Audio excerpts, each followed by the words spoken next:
চিকন্দির উকিল শ্রী ব্রজেন্দ্র কুমার বসুর প্রতি করুণা অবতার বাবা লোকনাথ কেমনভাবে কৃপার স্পর্শ দিয়েছিলেন তা সত্যিই মর্মস্পর্শী।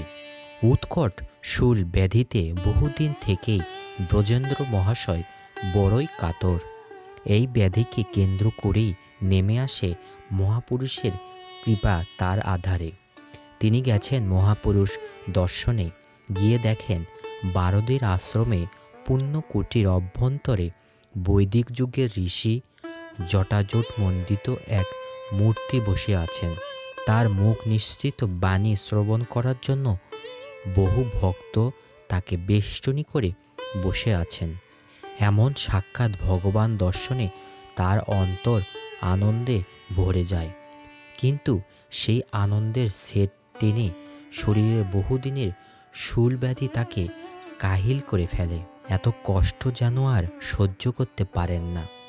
মনে মনে সংকল্প করেন, দয়াময় বাবার শ্রীচরণ দুটি যদি বেদনার স্থানে বুলিয়ে নিতে পারেন তাহলে হয়তো তার এই অসহনীয় ব্যাধি দূর হয়।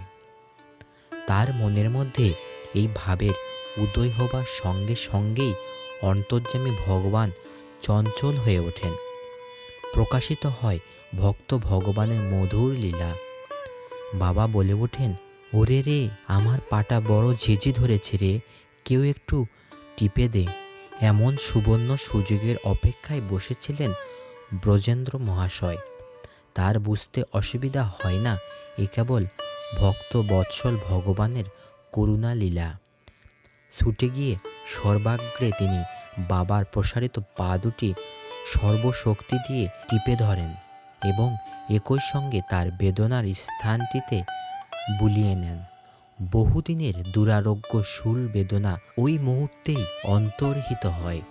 সেই সঙ্গে লোকনাথ শ্রী অঙ্গ স্পর্শে ব্রজেন্দ্র মহাশয়ের মধ্যে কৃপাময় লোকনাথের আসনটি হয় অক্ষয়।